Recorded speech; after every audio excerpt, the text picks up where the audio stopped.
جاهك إذا الكريم تجلى باسم منتقم يا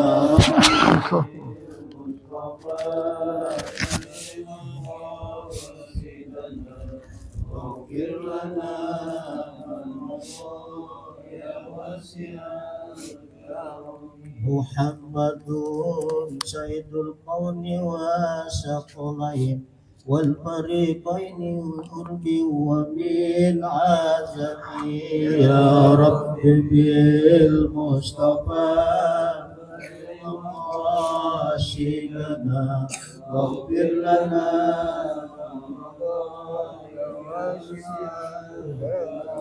يا رب بالمصطفى بلغ مقاصدنا واغفر لنا ما مضى يا واسع الكرم يا رب بالمصطفى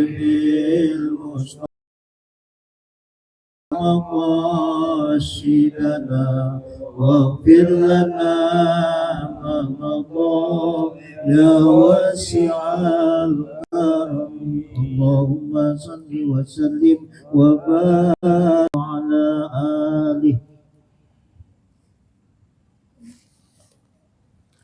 والفاتحة والقبول والتمام بالرسول إلى حضرة سيدنا الرسول محمد صلى الله عليه وآله وصحبه وسلم ثم إلى حضرة جميع إخواني من الأنبياء والمرسلين والأولياء الشهداء الصالحين من مشارق الأرض ومغاربها ثم إلى حضرة جميع الأرطاب والأوتاد والأبدان ثم إلى حضرة سلمان أحمد بن عيسى المهاجر الله الفقير المقدم محمد بن علي بعلوي سيدنا الإمام عبد الرحمن الزكاة رسول فرعين ثم إلى حضرة سيدنا الإمام أحمد بن عمر الشاطري سيدنا الإمام أحمد بن عمر الشاطري ثم إلى حضرة سالم حسين الشاطري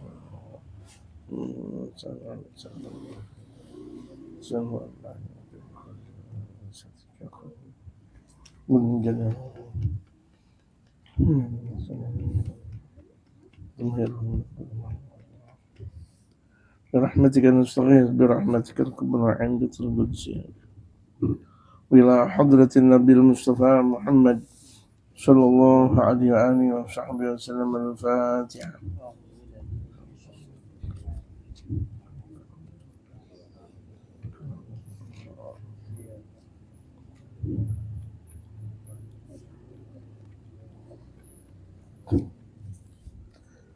بسم الله الرحمن الرحيم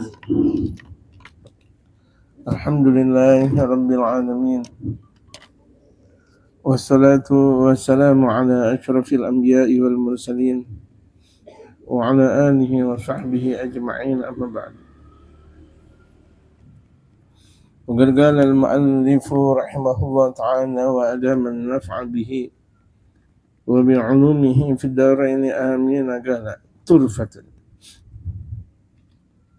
هنا لغز يذكره الفقراء وهنا لغز يذكره الفقهاء وهو مسافر يتيمم تارة عند فقده الماء ويصلي وتارة يجد الماء ويتوضأ ويصلي فقول له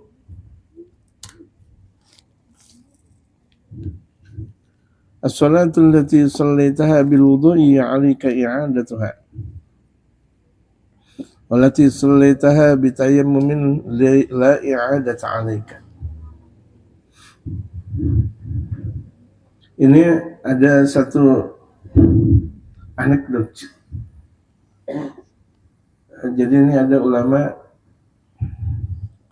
bercandanya ulama. Huna di Ghazin, ini ada satu pertanyaan yang memang perlu untuk dijawab. Dalam pertanyaannya dalam. Seperti ada orang yang menyatakan, mana dahulu, ayam atau telur? Keluarkan ilmunya Bang Idris. Mana ayam atau telur lebih dahulu? Telur atau ayam?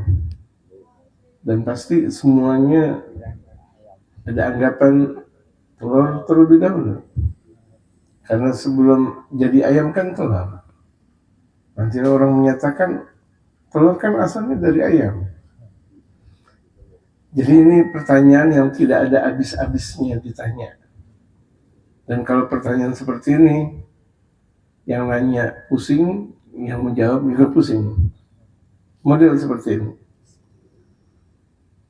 Yadhkuruhul fugaha, mereka para ulama-ulama fikih pernah menyebut bahwa yaitu musafirun yatayammamu taratan 'inda faqdihil ma'. Ada seorang musafir. Ini musafir kan orang yang melakukan perjalanan jauh.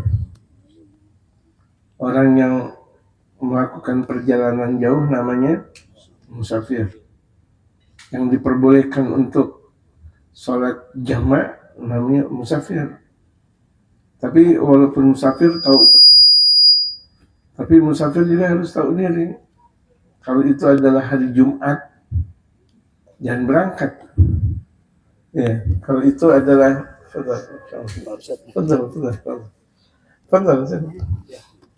kalau itu adalah hari Jumat, boleh jadi musafir kalau misalnya kira-kira dia keluar dari rumahnya, nah waktu subuh,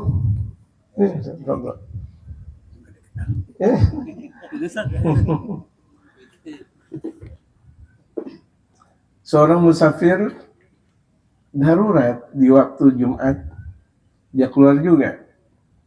Jadilah musafir kalau misalnya kira-kira dia berangkat sebelum subuh,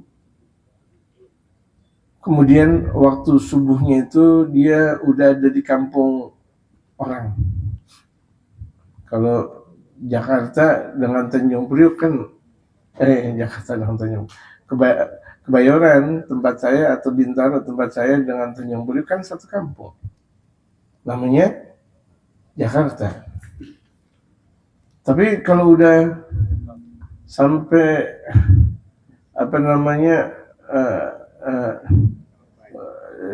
daerah sana atau lebih gitu yang banyak mangganya apa?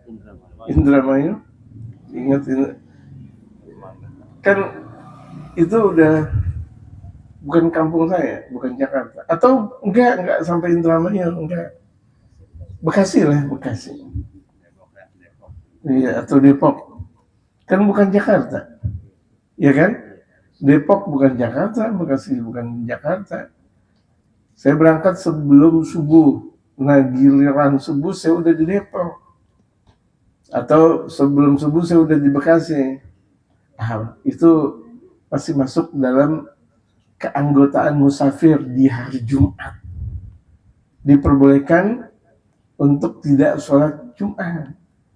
Ini kalau misalnya dia berangkat habis subuh, wajib sholat Jumat. Ini banyak banget nih ada orang pulang kampung di hari Jumat. Katanya musafir. Nggak tahu hukum.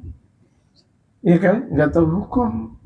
Apalagi kalau misalnya di bulan suci Ramadan, di antara orang yang diperbolehkan untuk tidak berpuasa, itu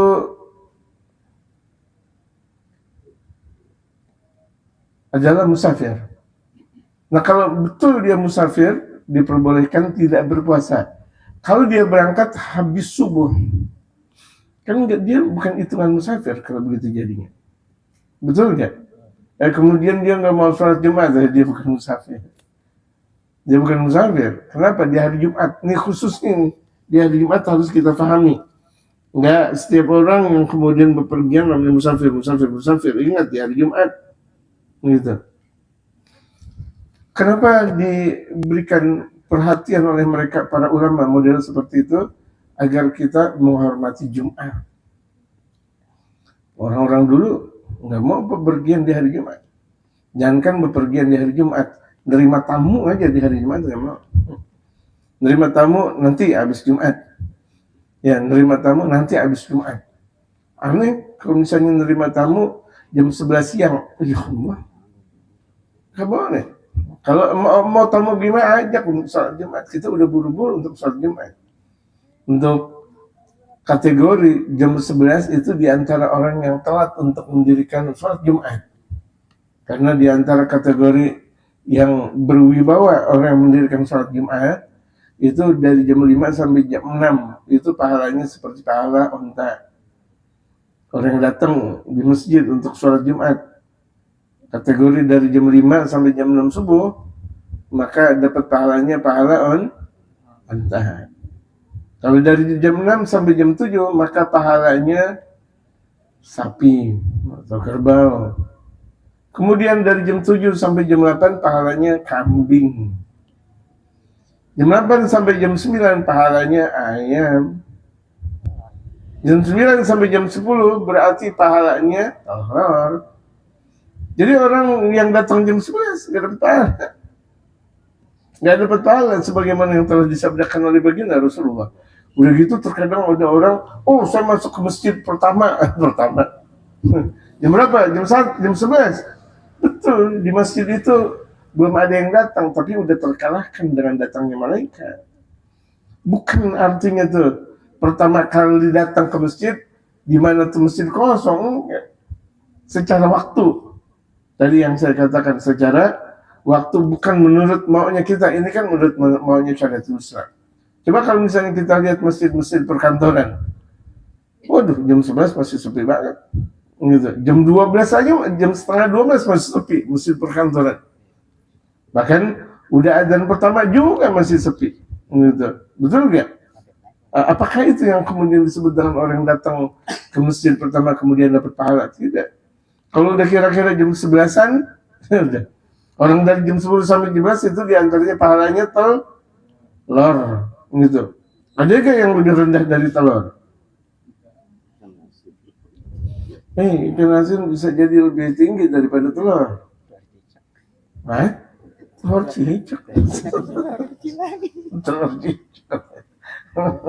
Kalau telur cicak yang makanan anak-anak ya boleh juga. Ya enggak ada pahalanya udah jadi. Jadi jangan sampai kita punya pemahaman salah, keliru tentang hadis baginda Rasulullah Muhammad Sallallahu Alaihi Wasallam. Orang-orang dulu tadi saya katakan nggak mau bepergian sebelum Jumat dan bahkan nggak mau menerima tamu di hari Jumat. Orang-orang sekarang pun seperti itu, yang mereka soalnya betul-betul soalnya nggak mau menerima tamu. Nanti kalau misalnya mau bertamu habis Jumat, jangan biasain. Apalagi kalau misalnya ada kerja sekira-kira jam 11 siang baru meeting, itu nggak benar, itu. Meeting hari Jumat jam 11 itu udah nggak benar. Itu bisa jadi pemukanya itu adalah kafir dan mau ngacak-ngacak umat Islam. Itu umum kayak begitu jadinya. Entah itu di mall, entah itu di instansi, entah itu apapun yang terkait. Padahal itu udah ada undang-undangnya.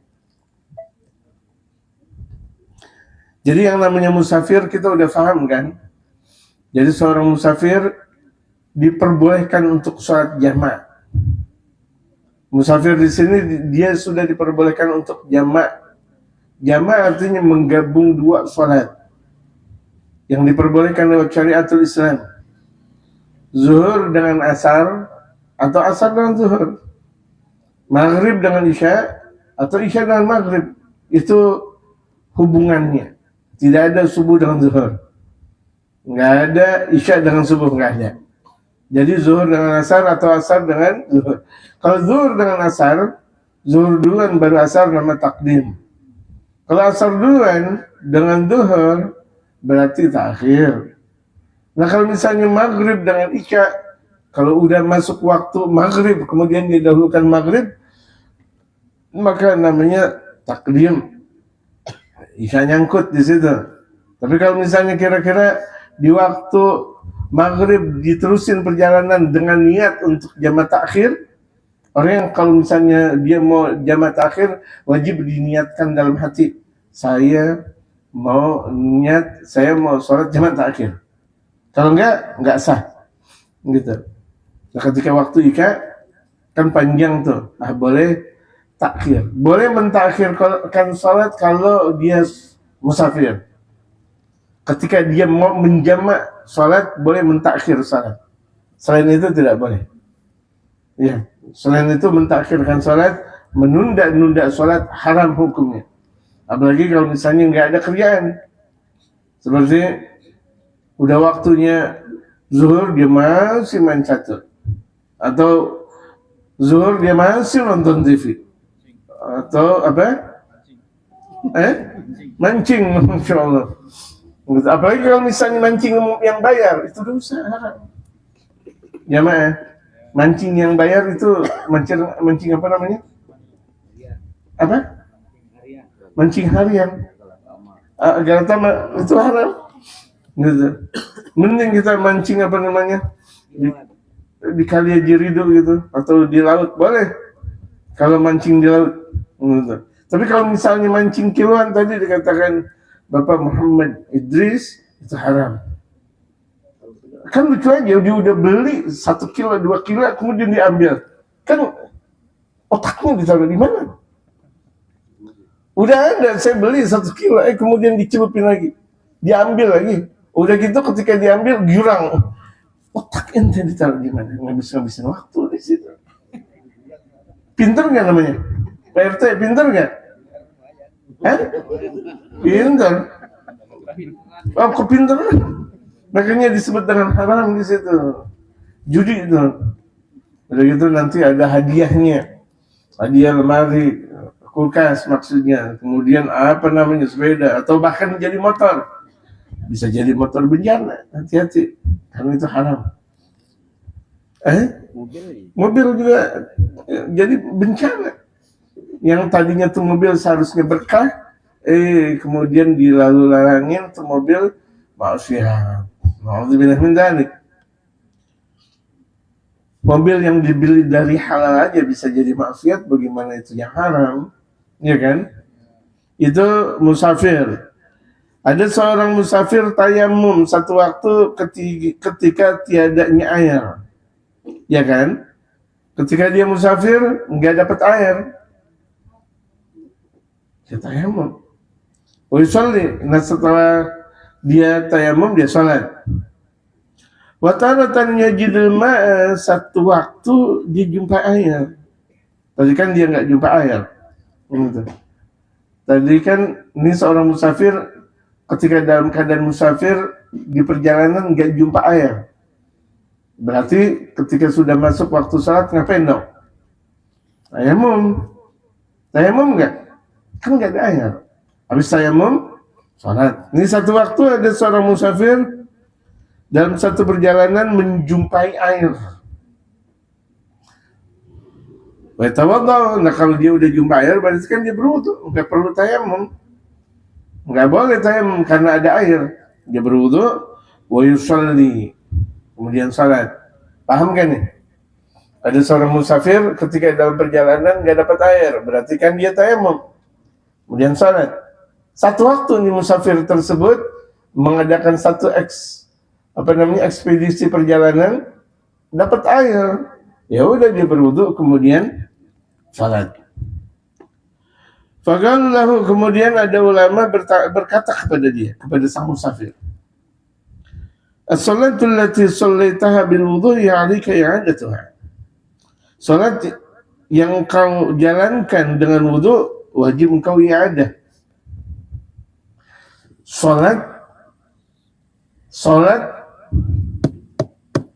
yang engkau lakukan dengan wudu engkau wajib i'adah ngulang. Walati shallaitaha bi tayammumin la i'adata 'alaik. Sementara salat yang kau lakukan dengan tayamum enggak perlu diulang. Dalam enggak nih? Pertanyaannya dalam enggak? Enggak dalam. Dalam. Bagaimana enggak dalam? Harusnya kan kalau misalnya dia tayamum, berarti kan bisa jadi ngulang salat. Kenapa orang yang benar-benar bertayamum, berwudu, dia sholat, kemudian pakai iadah lagi? Iadah kan ngulang sholat. Bisa paham? Why? Kenapa? Dibuka. musyawarah. Musyawarah dibuka. Bismillah. Kenapa? Boleh jamaah. Ini karena memang momennya musyawarah, saya juga musyawarahin aja sama jamaah. Kenapa? Seorang musafir ketika dalam satu perjalanan dia jumpa air, kemudian dia berwudu, kemudian sholat. Kok iya ada? Sementara ada seorang musafir nggak jumpa air, dia berwudu, bertayamum, kemudian sholat. Kok nggak iya ada? Ayo, di sini main kuat-kuatan berpikir.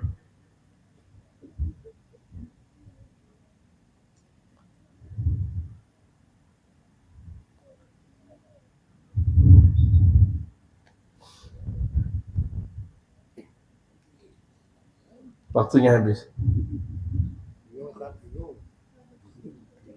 Gak juga bingung.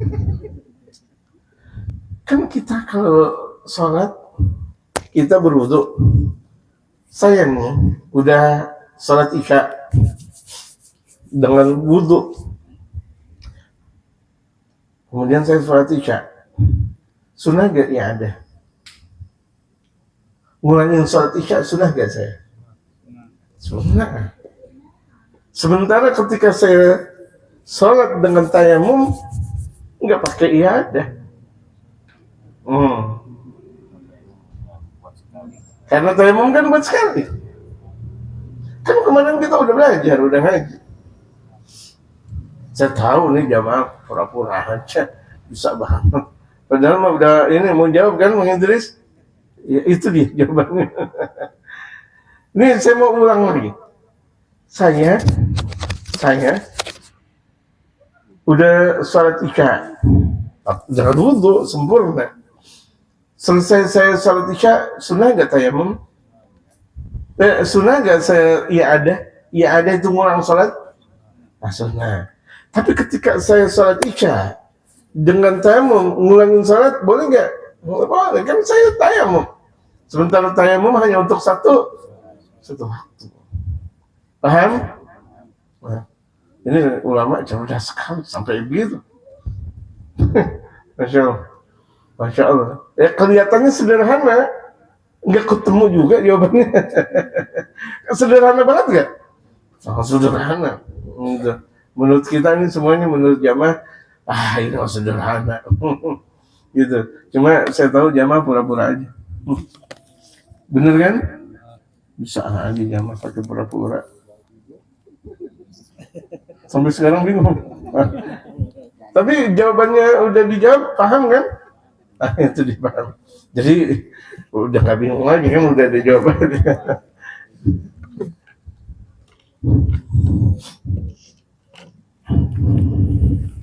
Halaman berapa ini? Dua tiga ya.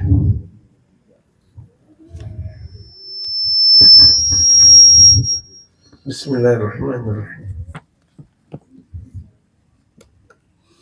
Alhamdulillahirabbil alamin.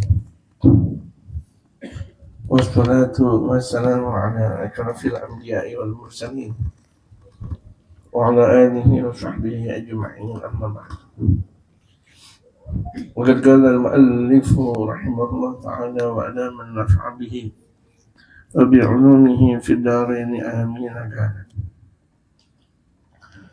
ثم إنه ليس يسع أهل الحق والدين من العلماء الراسخين الناصحين لله ورسوله وللمسلمين بعدما قد رأوا وشاهدوا بالعيان من إعراض العامة من العلم والهدى وعن إقامة الأمور الإلهية والفرائض الدينية وركوب المحرمات الشرعية والرضا بالجهل بدلا من العلم والضلالة عوضا عن الهدى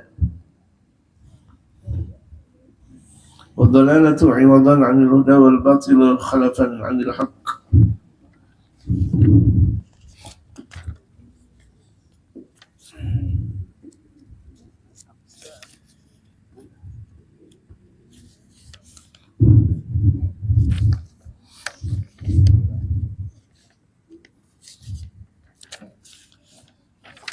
ما الأكباب على الشهوات والسعي في نيل الحظوظ الفانية وإيثار الدنيا على الآخرة والرضا بما يذهب ويفنى بدلا عما يدوم ويبغى أن يسكتوا عن أمرهم ونصيحتهم وإقامة أمر الله فيهم ودعوتهم إلى الهدى والخير ونهيهم عن الشر والمنكر وأن يبذلوا في ذلك وسعهم واستطاعتهم ويستفرغوا في ذلك جهدهم وطاقتهم فإن ذلك واجب عليهم.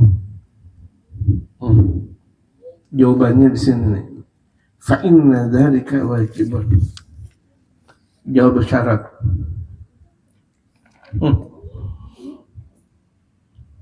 Kalau kita belajar nahwu, jawabannya jauh banget. Tsumma innahu laysa yas'u ahlul hajj wad din min ulama ar-rasikhina. Kemudian ini innahu tidak perlu diterjemahkan. Dhamir ini dhamir sya'an. Adanya tidak diungkap dengan satu terjemahan khusus. Cuma penguat kata. Laysa yas'u ahlul hajji wad din min ulama ar-rasikhin. Tidak buat mereka orang-orang yang benar, orang yang menjalankan agama dari kalangan mereka para ulama-ulama yang kuat dalam agama. An-nasihina lillah, mereka para ulama yang betul-betul memberikan nasihat karena Allah. Wa rasulihi, dan karena baginda Rasulullah, walil muslimin, dan nasihati mereka orang-orang muslim karena Allah. Ba'dama qad ra'aw wa syahadu bil ayan, setelah mereka para ulama melihat dan menyaksikan dengan mata kepala min i'radil 'amati 'anil ilmi wal huda, melihat para ulama melihat dengan mata kepala mereka hengkangnya orang-orang dari ilmu dan petunjuk. Ini ada ulama melihat orang-orang udah nggak pada mau ngaji, udah nggak pada mau ngaji, zikiran zikir tapi ngaji enggak, salawatan sih salawat tapi ngaji enggak diterima. Karena segala sesuatu itu tergantung kepada ilmu, ya kan? Orang kalau misalnya mau menjalankan sesuatu harus dengan ilmu. Sholat yang dia dirikan punya ilmu gak tentang sholat? Haji yang dia lakukan ada ilmu gak tentang haji? Puasa dan sebagainya. Adalah di bulan suci Ramadan, makanya ada namanya ilmu hal. Ilmu hal adalah ilmu yang memang mau tidak mau dia harus paham, karena dia mengamalkannya. Seperti ilmu tentang salat, wajib kita belajar ilmu tentang salat. Ilmu dengan berwudu, wajib kita belajar ilmu wudu. Karena setiap waktu kita jalankan. Nah, bentar lagi kita mau Ramadan, berbicara tentang Ramadan. Jangan sampai kita masuk Ramadan tapi kita nggak tahu tentang ilmu Ramadan. Ramadannya nggak dianggap. Puasa-puasa aja begitu. Nggak tahu tentang ilmu puasa, nggak dianggap. Gitu. Sebagaimana ada orang sholat Allahu Akbar tapi nggak punya ilmu, nggak tahu tentang ketentuan sholat, nggak diterima. Gitu. Karena mereka lakukan semuanya tanpa ilmu. Ini kalau misalnya ada ulama melihat masyarakat udah nggak pada mau ngaji, bagaimana dong? Di zaman sekarang udah banyak sekali. Gitu. Bahkan di samping masjid, di samping majelis taklim, di samping pesantren, orang-orang nggak pada ngaji. Enak mereka, dengkur mereka di rumahnya, tidur dengan khusyuknya. Pulang pergi melewati masjid, nggak ada rasa malu. Pulang pergi melewati majelis taklim, gitu. Mau ke kantor, pulang kantornya ngeliat majelis taklim, nggak ada rasa malu, gitu. Bahwa mereka nggak ngaji. Nah, bagaimana nih ulama melihat model seperti itu? Wa an igamatil umuri lilahiyati, dan mereka enggak menjalankan urusan tentang ketuhanan. Ini artinya enggak sholat. Enggak sholat tuh deh. Masyarakat kan kita lihat banyak sekali udah enggak sholat. Wal faraid diniyah, dan kewajiban agama. Sudah satu sama lain saling berebut tahta kekuasaan, berantem. Wal kubil muharramat syar'iyyah, dan bahkan masyarakat sudah menjalankan hal-hal yang diharamkan. Sudah minum minuman keras, sudah gemar dengan perempuan, judi dan sebagainya. Warudha bil jahli badalan minal ilmi, dan banyak orang lebih suka bodoh daripada mendapatkan ilmu. Enggak mau ngaji. Dibilang, ya ntar deh saya ngaji. Giliran ada waktu, nanti aja dulu deh. Aduh saya capek, aduh saya sibuk, aduh saya capek, aduh saya sibuk. Gimana nih ulama harus menjalankan model-model orang yang model seperti ini?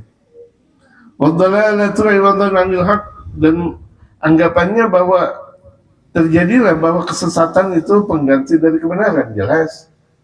Kalau orang udah nggak mau melakukan kebaikan, kemudian yang mereka jalankan kemungkaran, udah jadilah kesesatan pengganti dari apa? Dari petunjuk. Siapapun orang bakal seperti itu. Kalau misalnya udah nggak pernah menjalankan kewajiban, malah maksiat yang dijalankan, nggak dapat petunjuk dari Allah, yang ada sesat. Gitu. Semakin orang nggak ngaji, semakin banyak sesatnya. Udah nggak sholat, nggak ngaji lagi. Ada sebagian orang sholat tapi nggak ngaji, sama juga. Bagaimana mau diterima ilmunya kalau dia sholat tanpa ilmu tentang sholat? Yang maksud ngaji ini ngaji tentang syariat ya. Karena zaman sekarang pengajian-pengajian biasa disebut dengan pengajian juga. Yang disebut dengan pengajian yang dibahas tentang syariatul Islam. Pengajian yang dibahas tentang syariatul Islam seperti ini.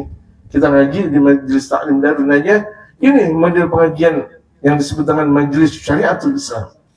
Syariatul halal wal haram. Mengenal antara halal dan haram. Hak dan batil. Model seperti ini contohnya. Batilah khalfan anil haq. Nah, orang yang kalau udah menjalankan keburukan, meninggalkan kebenaran, kebatilan itu bakal menjadi dari kebenaran. Udah yang ada batil udah. Dalam masyarakat kebatilan di sana sini, kesesatan di sana sini, enggak ada kebenaran sudah.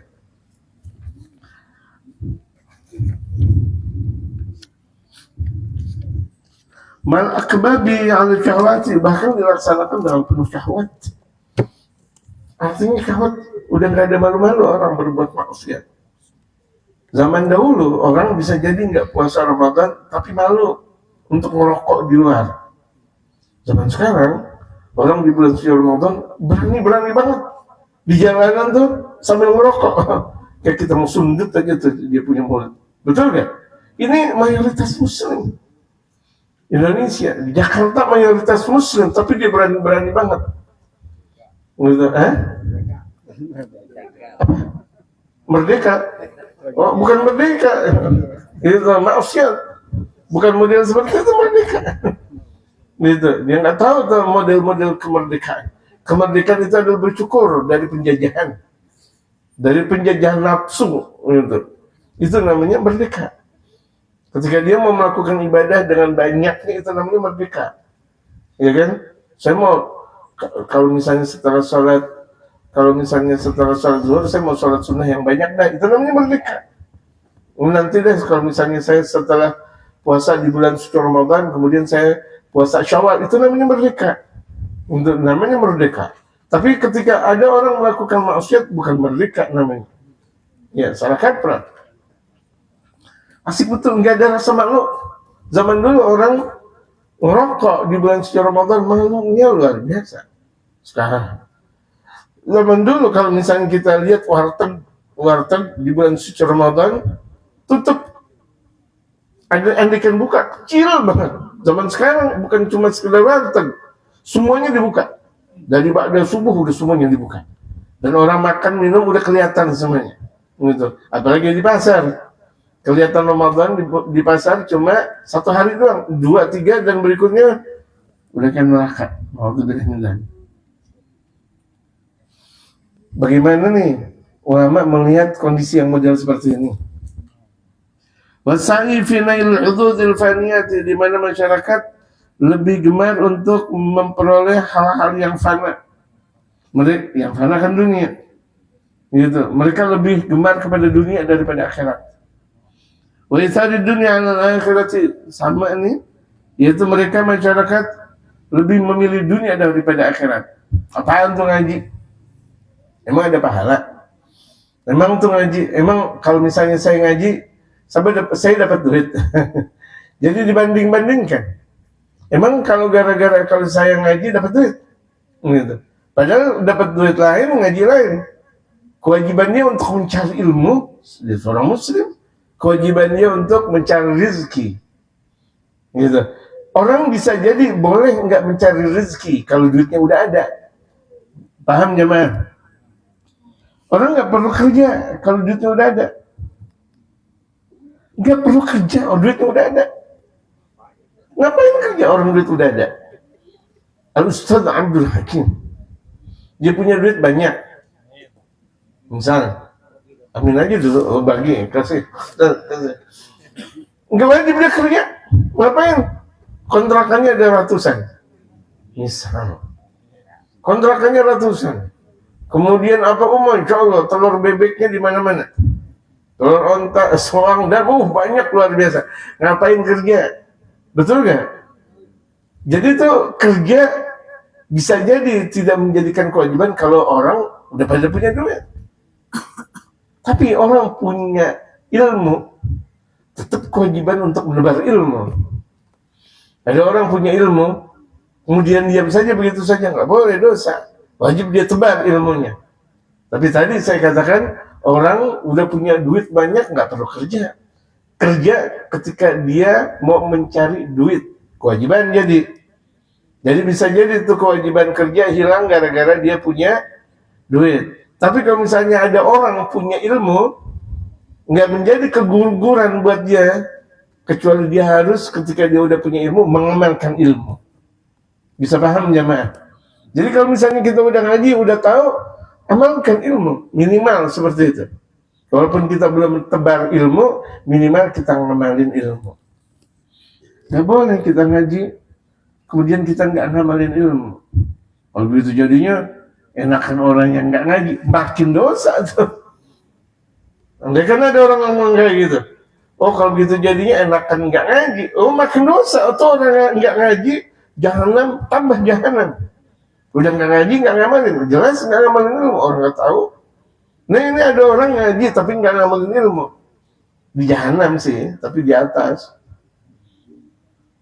Jahanam, tapi di atas, di atas neraka jahanam, nggak apa yang dikerak-kerak banget di jahanam.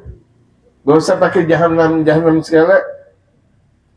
Jamaah punya lidah, dimasukin ini aja udah, bukur. Apa namanya, briket, dikenain ke lidah. Ini nggak ada apa-apanya dengan neraka jahanam. Nggak ada apa-apanya. Nggak sebanding dengan neraka jahanam. Neraka jahanam itu, kalau satu dunia itu kebakaran, timur, barat, utara, selatan, seluruh dunia kebakaran. Seluruh dunia kebakaran. Itu kira-kira panasnya seberapa?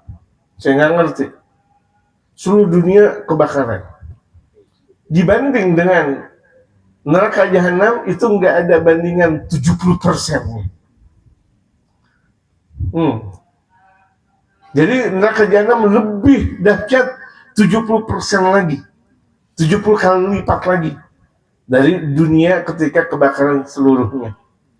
Dunia kebakaran totalitas itu nggak ada berapa persen dari panasnya api neraka jahanam.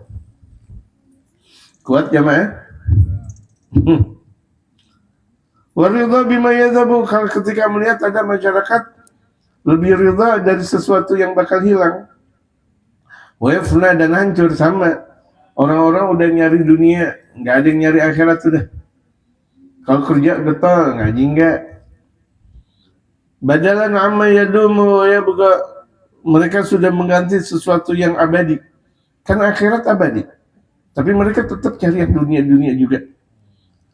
Anies kutu an amrim, kalau ada ulama ngelihat model seperti itu, dia ulama tapi dia diam. Waduh. Dia ulama walaupun tuh dia pabrik ilmu. Ilmunya ada pabriknya. Kalau pabrik ilmu berarti kan lebih banyak daripada gudang ilmu. Ada ulama namanya gudang ilmu, banyak, tapi bakal habis. Tapi kalau pabrik ilmu, dia yang bikin ilmu, berarti lebih banyak pabrik daripada gudang, betul nggak? Masya Allah, ilmunya doang banyak, tapi dakwah nggak mau. Astagfirullahaladzim. Kok jadi ulama di rumah mulu? Nggak mau dakwah. Andaikan dakwah targetin, ente mau ngajar tempat ente berapa? Padahal itu kan kewajiban ulama. Ada model-model seperti itu, udah masyarakat udah hancur berantakan dengan syariatul Islam, ulama diam. Anak amrihim, mereka diam dari urusan, padahal tanggung jawab ulama wa nasihatihim, diam untuk memberikan nasihat kepada mereka. Wa iqamati amri fihim, dan diam untuk menjalankan perintah Allah buat mereka. Wa da'wati minal huda wal khair, dan ulama juga diam untuk berdakwah menuju petunjuk dan kebaikan, nggak mau berdakwah. Makanya ulama walaupun tuh kira-kira di kampungnya udah pada ngaji, bagaimana dia harus berdakwah di luar? Berdakwah di luar, ini namanya ulama. Imam Al-Haddad di pengarang kitab ini ditarik, masya Allah, cuma masya Allah, gitu. Dan beliau selalu gemar untuk berdakwah sampai ke pelosok. Padahal usianya sampai 90 tahun. Dan beliau dikaruniakan oleh Allah di usia 4 tahun itu tidak melihat. Tapi tetap dakwahnya ke pelosok. Kita bukan ulama, nggak pernah ngebantu ulama. Jadi kewajiban kita sebagai orang awam, sebagai murid, ngebantu guru. Kita nggak mampu ngajar kitab, nggak mampu. Kita nggak mampu untuk ceramah di atas mimbar. Kita nggak mampu untuk memberikan nasihat kepada pejabat dan masyarakat. Ngebantu. Jadi ketika kita membantu ulama, membantu guru-guru, berarti kita punya saham dalam berdakwah. Bisa paham nggak jemaah? Kita dakwah nggak bisa boro-boro dakwah. Suruh pegang mic aja. Baca udah lebih bingung lagi. Ada aja alasan. Baca kitab, aduh, kacamata saya ketinggalan, bisa banget kacamata. Bilang aja nanti nggak bisa, ya kan? Alasan kacamata 1001 alasan. Belum lagi suruh ngajar, emang nggak bisa. Kita masyarakat umum. Ketika kita masyarakat umum, agar dakwah terus ada, bantu mereka para ulama, bantu kepada kaum guru kita dalam berdakwah. Wanahi ma'anil syarri wal munkar, dan larangnya mereka dari perbuatan keburukan dan munkar. Itu kewajiban mereka, an yubdzilu fi dzalika wus'ahum. Wajib para ulama mencurahkan kemaksimalan mereka, wastita'atahum, dan kemaksimalan mereka dalam berdakwah. Maksimal dalam dakwah.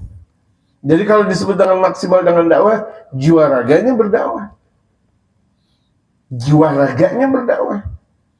Makanya kita lihat, saya punya guru, Habib Umar, bukan sekedar beliau yang berdakwah, istrinya berdakwah, kalangan perempuan.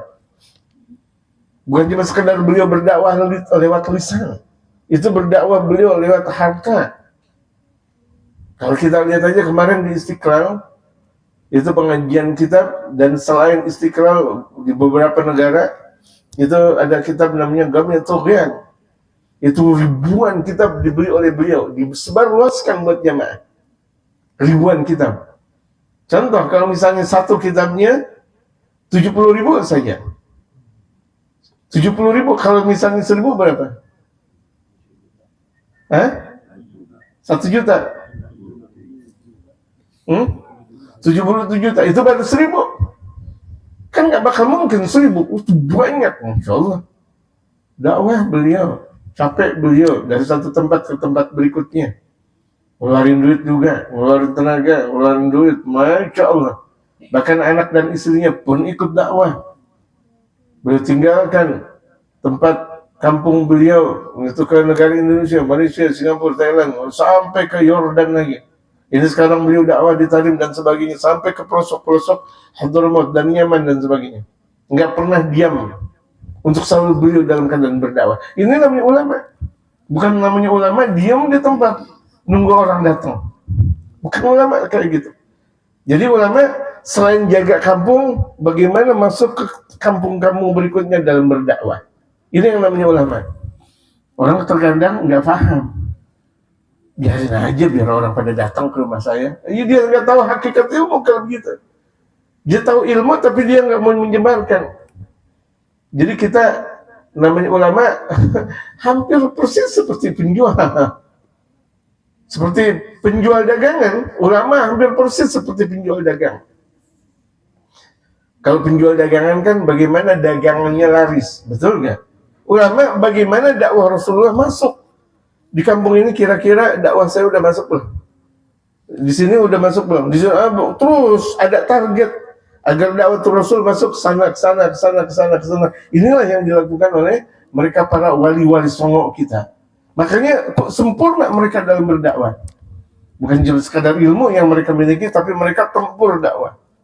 Kan model ulama kita zaman sekarang nggak seperti itu. Paham nggak jemaah? Diam aja di tempat, udah ngajar di masjid enak di masjid. Nggak pernah keluar ke sana sini. Dah keluar. Mau dengan model seperti apa kek? Jangan keluar, duduk di satu tempat, ngobrol dengan masyarakat awam. Gitu, 1, 2, 3 orang dakwah, 1, 2, 3 orang lagi dakwah. Nggak harus mungkin pakai jubah atau imamah, gitu, pakai pakaian santai, dakwah kepada mereka. Dakwah dengan misalnya ada orang-orang yang ada di pinggir jalan, kalau misalnya dia tidak mampu, murid-muridnya yang dakwah. Kan nggak mungkin satu guru kemudian berdakwah di seluruh kampung, betul nggak? Nggak mungkin. Jadi pembela dakwah sang ulama siapa? Murid-muridnya. Nah, jadilah kemaksimalan dalam berdakwah. Jadi tidak yang namanya dakwah ceramah di atas mimbar. Saya ceramah udah dakwah, belum tentu. Dakwah itu ngajak orang menuju kebaikan. Kalau misalnya itu dia ceramah di atas mimbar, jelek-jelekin orang, bukan dakwah namanya. Syahwat namanya.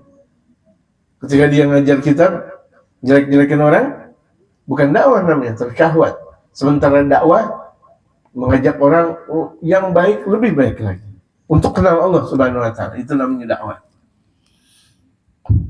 Jadi itu kewajiban ulama memaksimalkan wa yastafrighu fi dzalika judan mutaqatahum, memaksimalkan jihadnya mereka dan kekuatan mereka untuk dalam berdakwah. Demikian itu fa inna dzalika wajibun alaihim, kewajiban ulama. Dengar ini, fa inna dzalika wajibun alaihim. Yang demikian itu dakwah secara maksimal wajib buat ulama. Kita mau nggak masuk dalam kelompok mereka para ulama? Mau nggak? Bantu. Nggak mampu kita dengan ilmu, kasih duit kepada ulama, kasih mobil ulama, kasih tempat ulama. Jangan biarkan tuh, ya Allahu Akbar, ada ulama sebagian kontrak, untuk bayar kontrak aja nggak bisa, untuk bayar kontrakan nggak bisa. Allah sedih betul. Padahal dia ngajar, dakwah, tetap juga yang kontrak disuruh bayar. Udah gitu terkadang kelewatan batas, tuh tukang kontrakan marah-marah lagi. Padahal tuh tukang kontrakan muridnya dia. Otak ditaruh di mana? Yang seharusnya kita mengagungkan ulama, tapi kok model seperti itu? Gitu. Ingat tuh. Fa inna dzalika wajibun 'alaihim imma 'alal a'yan, bisa jadi wajib aini. Wajib aini itu adalah kewajiban setiap ulama. Wa imma 'alal kifayati, atau wajib kifayah. Wajib kifayah, ajak tuh berarti ulama ketika dakwah murid-muridnya. Kan kalau misalnya tuh ulama datang dengan sendirinya, gempol juga. Dakwah sendiri. Sementara baginda Rasulullah ketika ke Taif, di situ ada Sayyidina Zaid bin Thabit, Zaid bin Harithah maksud saya. Iya kan? anak angkat baginda Rasulullah yang menemani Sayyidina Rasul di Taif. Ketika baginda Rasulullah dakwah misalnya di satu tempat, itu ditemani oleh Sayyidina Abu Bakar As-Siddiq. Kita lihat apalagi ketika di Al-Madinah atau Munawwarah, baginda Rasulullah berdakwah selalu dikelilingi oleh mereka para sahabat. Tidak baginda Rasulullah keluar kecuali di situ ada sahabat. Bahkan ketika baginda Rasulullah ngeluarin ludah, tuh tidak sampai itu ludah ke bumi kecuali sudah diambil oleh mereka para sahabat. Masya Allah. Pedulinya mereka para sahabat kepada baginda Rasul. Tidak baginda Rasul ngeluarin ludah kecuali itu ludahnya udah sampai di tangan mereka para sahabat. Nggak sampai jatuh ke bumi. Allahu Akbar. Berarti selalu dengan mereka para sahabat diiringi dakwahnya baginda Rasul. Nah kalau kita nggak mempunyai keilmuan, bagaimana bisa mengiringi mereka para ulama-ulama saleh? Nggak mampu dengan pribadi kita, sesuatu yang kita miliki buat mereka untuk menopang dakwah. Betul. Laisa lahum fi dzalika uzrun. Buat ulama nggak ada uzur untuk dakwah. Nggak ada uzur, wajib dakwah. Namanya ulama wajib dakwah, wajib mengajar. Mau dapat duit, alhamdulillah. Nggak dapat duit, nggak boleh. Mulutnya nyonyol, nyonyol kayak begitu. Loh, gua ngajar nggak dikasih duit misalnya, nggak boleh kayak gitu. Ulama dikasih duit, alhamdulillah. Nggak dikasih duit, alhamdulillah juga. Kewajiban ulama. Ini kan terkadang dibuat bercandaan. Ini saya berapa jam lagi nih, berapa menit lagi? Kalau misalnya kira-kira berapa menit lagi tambah dong amplopnya. Ini nggak benar. Ulama itu udah kewajiban mereka buat dakwah. Kewajiban mereka untuk dakwah. Masyarakat terima, alhamdulillah. Andaikan masyarakat nggak ngasih duit, alhamdulillah juga nggak ada masalah. Ini ulama yang benar, Dan juga masyarakat yang benar mensejahterakan gurunya. Ulama yang benar, dakwah ikhlas, nggak ngarepin apa-apa. Dan umat yang benar, bagaimana caranya mengagungkan kepada sang ulama. Kuat timbangannya. Ulama mempunyai kekuatan besar, nggak ada niat karena apa-apa, udah karena Allah Subhanahu Wa Taala. Masyarakat-masyarakatnya menopang mereka para ulama. Wala fi tarkihi sa'atun, dan tidak boleh meninggalkan dakwah walaupun sebentar, tidak ada. Jadi ulama dakwah, bahkan sakitnya mereka dakwah. Gitu. Saya punya guru namanya Ma'alim Syafi'i Azami, sakit beliau, sakit luar biasa. Bahkan pakai kursi rodanya, di mana beliau sakit udah luar biasa, pakai kursi roda. Waktu tersebutlah waktu terindah buat beliau untuk berjumpa dengan Allah. Keluar dari Majelis Ta'lim, salah satu Majelis Ta'lim yang ada di Pondok Pinang, kemudian meninggal setelah ngaji. Padahal beliau ngajar itu masih pakai kursi roda. Dan beliau ketika itu merasakan sebuah kenikmatan tersendiri.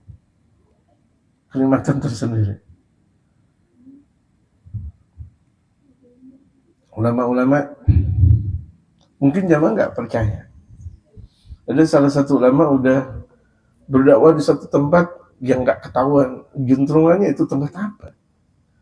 Naik laut lagi, belum ketemu lagi, naik di pulau, terus lagi, Masya Allah, yang nggak ketahuan tempat apa.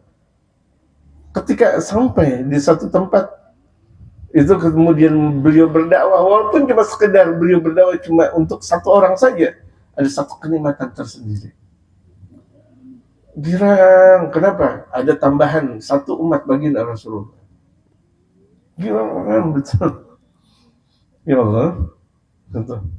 Kita rupa-rupanya nggak ada apa-apanya dibanding ulama-ulama tempo dulu. Kita ada mobil, ada apa, Masya Allah. Sementara mereka para ulama yang kaki jamaah sekali, dan pakai duit mereka. Mau dakwah kesana kesini pakai duit mereka. Udah sampai di satu tempat beliau ngajarin kita, Masya Allah. Kadang beliau bagi-bagikan kita. Ada penduduk kampung yang memberikan sesuatu, alhamdulillah, untuk topangan dakwah. Nggak dikasih, udah nggak minta-minta. Jadi ulama yang benar nggak pernah minta sama masyarakat, tapi kewajiban masyarakat mensejahterakan.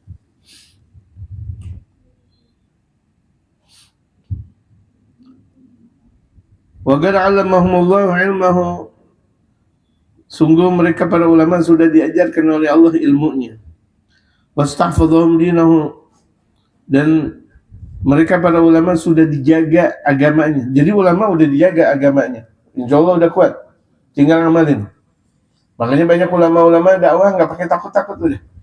Andai kan meninggal dunia dalam dakwah, fisabilillah, ya mati fisabilillah, berjuang di jalan Allah. Meninggal dalam keadaan berdakwah, lebih berjihad di jalan Allah Subhanahu wa taala. Ada orang perang meninggal dunia dalam perang, jihad fisabilillah, ini dakwah lebih jihad. Orang perang tahu gara-gara ulama. Orang perang tahu tentang mati syahid itu kan karena ulama. Gitu. Dan tidak ada derajat yang paling istimewa setelah Nabi dan Rasul kecuali ulama. Nggak ada yang lebih istimewa. Bahkan orang yang mati syahid aja di belakang mereka para ulama. Orang yang mati syahid itu di bawah derajatnya mereka para ulama-ulama saleh. Wa awrathahum kitabahu wa sunnata rasulih, dan mereka para ulama sudah diberikan warisan oleh Allah Al-Quran dan sunnah Rasulullah. Itu lebih besar daripada warisan dunia dan akhir, daripada urusan dunia dan sebagainya. Wa qad qala alaihi salatu wassalam, Nabi bersabda. Nah, al-ulama waratsatul anbiya, ulama ahli waris para nabi. Innal anbiya lam yuwarithu dinaran wala dirhaman. Sesungguhnya mereka para nabi tidaklah mereka memberikan warisan uang emas maupun uang perak. Wa innama warasul ilma. Hanya saja mereka para nabi memberikan warisan kepada ulama adalah ilmu. Al-hadis, hadis Rasulullah. Wa fi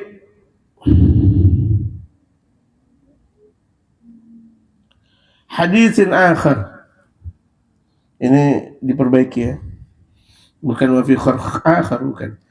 Wa fi hadisin akhar, dalam hadis yang lain, itu dalam sabda Rasulullah, ulama ummati ka anbiya Bani Israil.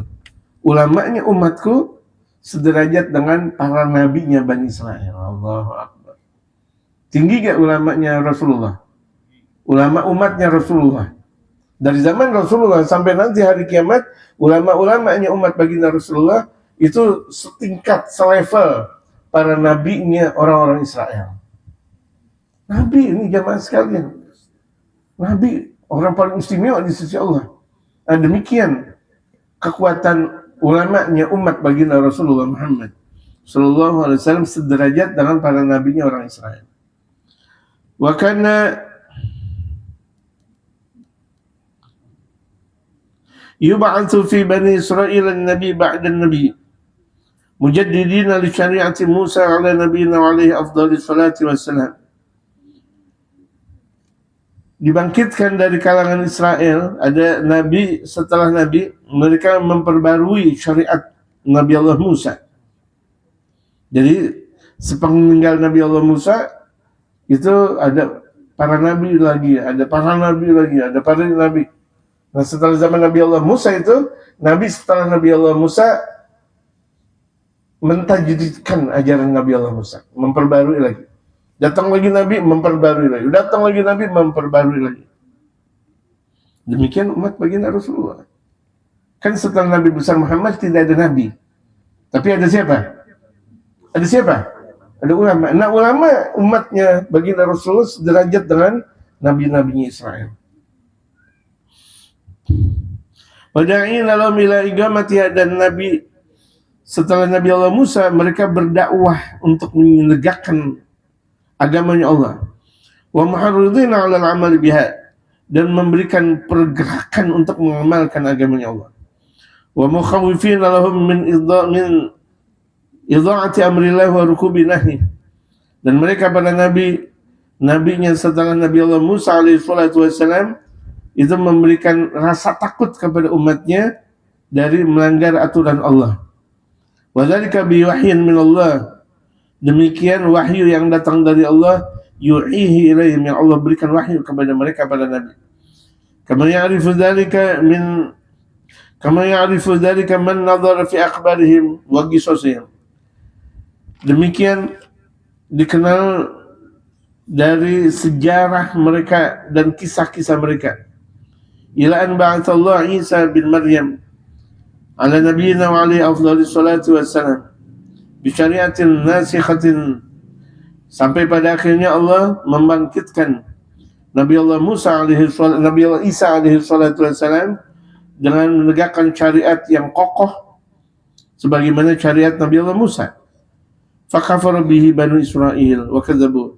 Tapi anehnya, setelah datang Nabi Allah Isa, umat Nabi Allah Musa itu kufur kepada Nabi Allah Isa dan bahkan mendustakan Nabi Allah Isa. Padahal Nabi Allah Isa menegakkan sebagaimana Nabi Allah Musa menegakkan syariat, nerusin syariatnya. Wabahatu ummahu alaihi salam. Kemudian mereka melakukan buhtan. Buhtan itu lebih besar daripada ghibah. Kalau lebih besar daripada ghibah. Kalau lebih besar daripada ghibah. Kalau ghibah yang ada aibnya. Tapi kalau buhtan nggak ada aibnya tapi dijelek-jelekin kepada ibunya, tapi dijelek-jelekin kepada ibunda. Siapa ibunda Nabi Allah Musa? Sayyidatuna Maryam. Itulah diantara penduduk surga, pimpinan penduduk surga yang disebutkan oleh baginda Rasulullah, Sayyidatuna Maryam, Sayyidatuna Asia, Sayyidatuna Khadijah, Sayyidatuna Fatimah Az-Zahra. Ada dalam satu Sayyidatuna Aisyah. Ada dalam satu riwayat Sayyidatuna Khadijah, Sayyidatuna Maryam, Sayyidatuna Khadijah, Sayyidatuna Fatimah, Sayyidatuna Maryam, Sayyidatuna Asia, Sayyidatuna Aisyah. Dia juga. Walhasil, siapa yang nomor pertama dan siapa nomor kedua, tiga dan empat, yang kelima, wallahu a'lam. Nah, lima orang tersebut adalah pemimpin surga untuk kaum perempuan. Di antaranya adalah ibunda Nabi Allah Isa alaihi salatu wassalam. Summa waqa'atil fatratu ba'da Isa alaihi salam. Kemudian terjadi zaman fatrah. Fatrah itu tidak ada fungsinya wahyu. Setelah Nabi Allah Isa diangkat oleh Allah ke atas langit, diangkat, baru rafa'ahullah. Jadi yang dibunuh itu, yang disalib, Yudas Iskariot. Yudas Iskariot itu salah satu murid Nabi Allah Isa yang ingkar kepada Nabi Allah Isa. Di pergeseran satu tempat, ini Yudas udah ngelihat Nabi Allah Isa mau dibunuh. Masuk satu tempat, Allah angkat Nabi Allah Isa. Akhirnya Allah serupakan Yudas Iskariot seperti muka Nabi Allah Isa. Akhirnya teman-teman datang, teman-temannya si Yudas melihat ini Yudas persis seperti Nabi Allah Isa, disaliblah. Jadi yang disalib itu bukan Nabi Allah Isa, yaitu murid yang khianat. Murid yang khianat yang namanya Yudas Iskariot. Nah, setelah zaman Nabi Allah Isa, udah fatrah. Fatrah itu zaman tidak ada wahyu. Jadi orang-orang di zaman setelah Nabi Allah Isa sampai pada akhirnya baginda Rasulullah menjabat sebagai Nabi dan Rasul, namanya fatrah. 600 tahun itu fatrah. Jadi orang yang meninggal ketika itu bukan kafir namanya. Bukan kafir namanya. Fatrah. Kan ada nih orang zaman sekarang menyatakan bahwa bapak dan ibunda Rasulullah kafir. La haula wala quwwata illa billah. Dia nggak belajar tentang baginda Rasulullah Sallallahu Alaihi Wasallam dalam sabdanya, aku terlahir dari orang tuaku dalam lewat pernikahan. Kalau dalam pernikahan berarti orang soleh. Tidaklah bapak ibuku sampai kepada Nabi Allah Adam kecuali pilihan-pilihan Allah Subhanahu Wa Taala. Dia nggak baca hadis Rasulullah. Andaikan. Tidak seperti itu. Andaikan kita nih nggak belajar tentang hadis, itu kan bapak dan ibunya baginda Rasulullah di zaman fatrah, kevakuman wahyu. Tadi saya katakan, orang yang meninggal dunia di zaman kevakuman wahyu masuk surga. Tapi bukan surganya surga kaum muslimin. Beda, tapi kan surga lumayan juga. Ya kan? Ini ada orang, ya Allah, dengan serba, Masya Allah, katanya ilmuwan model seperti apa? Kok ilmuwan nggak tahu tentang hadis? Udah gitu wangkeng lagi. Bapak dan ibunya Rasulullah kafir. Abu Talib bilang, Abu Talib itu kafir. Nggak tahu tentang sejarah Sayyidina Abu Talib.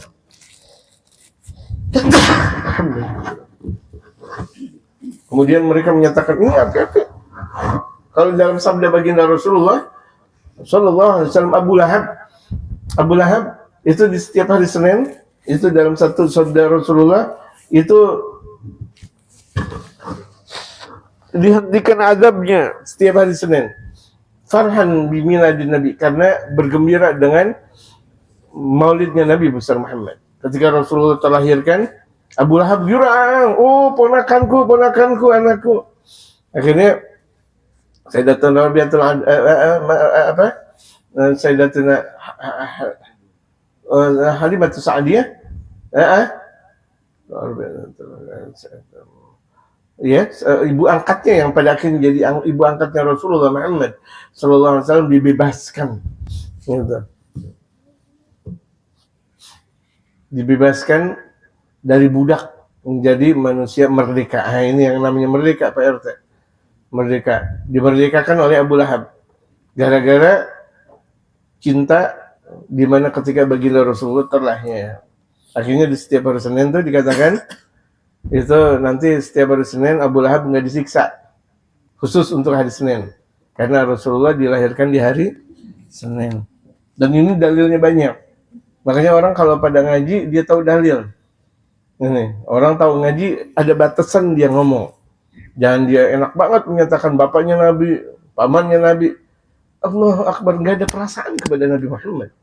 Ngomong bahwa bapaknya Nabi kafir, ibunya Nabi kafir, kemudian Sayyidina Abu Talib disebut dengan kafir, nggak ada perasaan. Nah, ini jauh dari petunjuk Allah Subhanahu Wa Taala. Nauzubillahi min dzalik.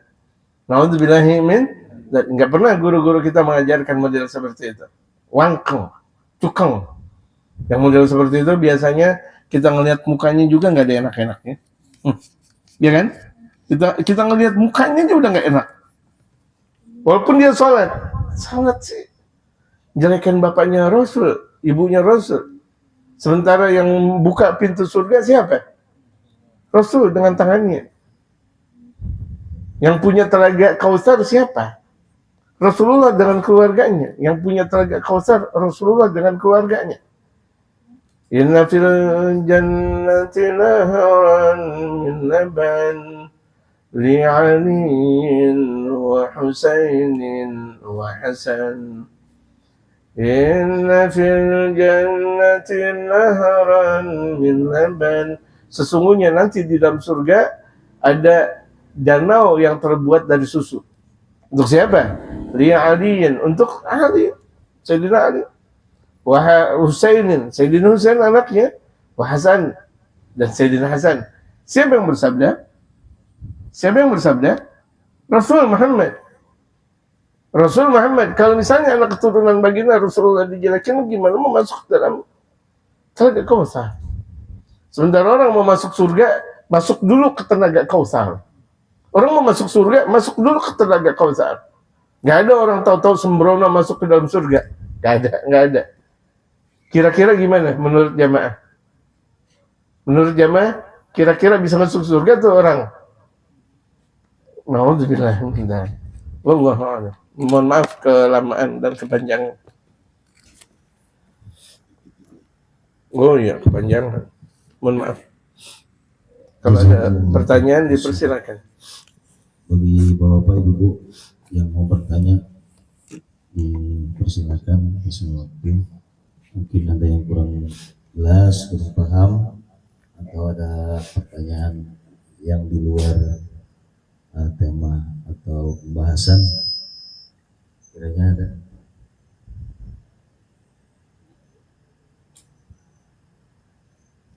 Ada yang paham berarti? Paham. Ya, kita ucapkan terima kasih pada guru kita.